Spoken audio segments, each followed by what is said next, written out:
in Tea Party rallies to hold those signs.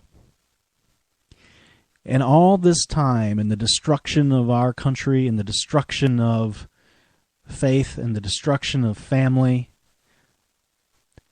this agenda of Barack Obama to push collective salvation, to take away from the people who work hard and succeed and give it to the people who don't, to expand safety nets, which are certainly valid, into a dependency class and expand that dependency class. People on food stamps up 20 million since he took office. 1 in 6 in poverty. The deficit out of control. The dependence game. The way to take your power away from you. Taking your rights away from you. The Overton window. Start at a target. Aim high and end up where you wanted to be to begin with. Again, back to gun control. Aim high. We want to ban magazine sizes. We want to ban assault rifles, which is a fallacy. They're not assault rifles. They're semi-automatic weapons. They're not military weapons. They're not fully automatic. But anyway, aim high. Take those away, or say you're going to take them away, and then just settle for universal background checks. And then, oh, by the way, we can make that universal background check have teeth. So if you've ever been on an antidepressant, you can't have a gun. If you ever, you fill in the blank. In other words, giving up individual rights again. Not that there shouldn't be a background check, a criminal history check. But trust me, look up the legislation. It's far more than that. The only people who will be protected are the people who are members of the elite class in this new world order. So why do I talk about all this when the scope is Iran and Israel? And the answer is this: because it is the perfect storm. It's the perfect storm which is allowing Iran to head down the path to become a nuclear power. We, in my opinion, will see a nuclear war unless by some miracle this president wakes up. I think that because of his agenda and because of his disdain for America and what it has been, because he overlooks what America has done, because he perverts history, because he's willing to stand under a picture of a terrorist but covers up a cross, we are in a world of trouble. Israel is in a world of trouble.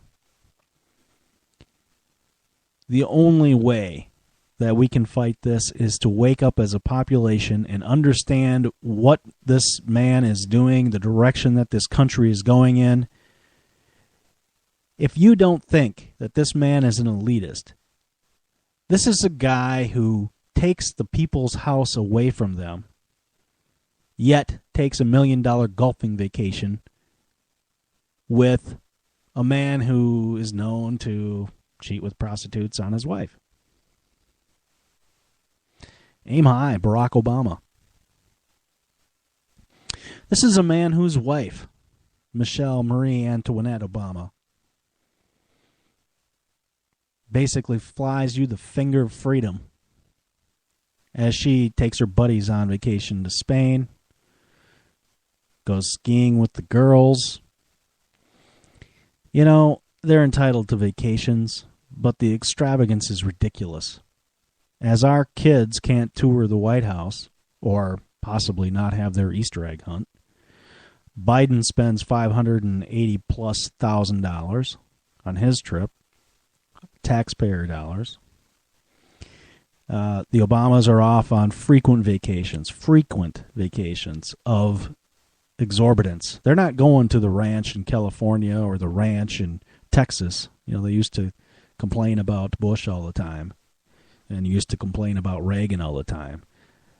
But what's interesting is Bush had a schedule, Reagan had a schedule. He had diplomats visiting him. They had political discussions and grew relationships. The Obamas, they hang around with so-called celebrities and go skiing. The only thing that is a positive out of it is it gives this man less time to do damage. So again, these are linked. These are absolutely linked. As faith in the family are attacked and eroded,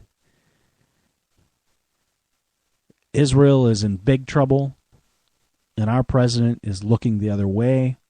He wants to and has said so and has expressed leading from behind. This is not a nation. This is not the nation that you and I grew up in. Now, not to speak of gloom and doom. I'm speaking of reality. And it's time. If your family is important to you, don't allow this. Get involved. Speak out. When someone says something from an ignorant and uneducated viewing point or point of view, say something about it.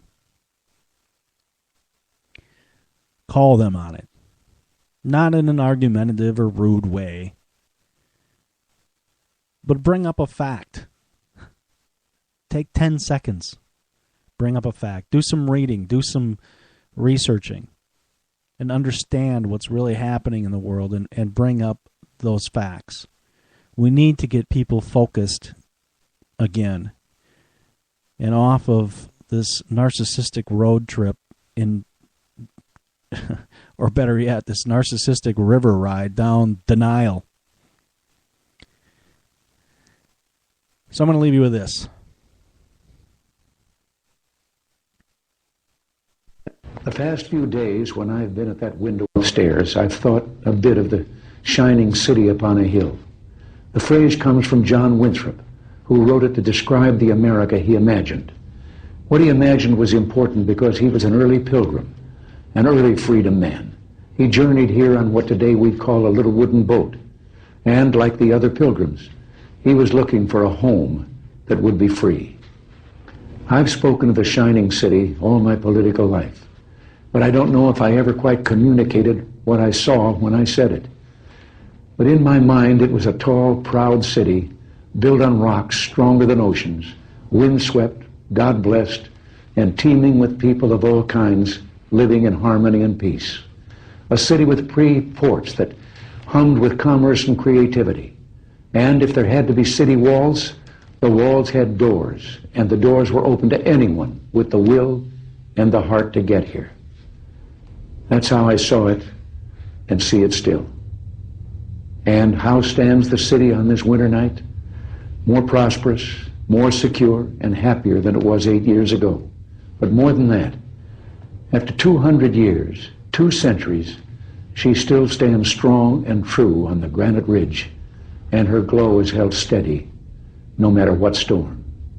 And she's still a beacon, still a magnet for all who must have freedom, for all the pilgrims from all the lost places who are hurtling through the darkness toward home.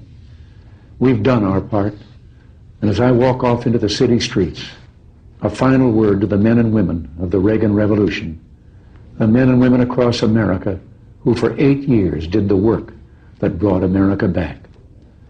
My friends, we did it. We weren't just marking time. We made a difference. We made the city stronger. We made the city freer. And we left her in good hands. All in all, not bad. Not bad at all. And so, goodbye. God bless you. And God bless the United States of America.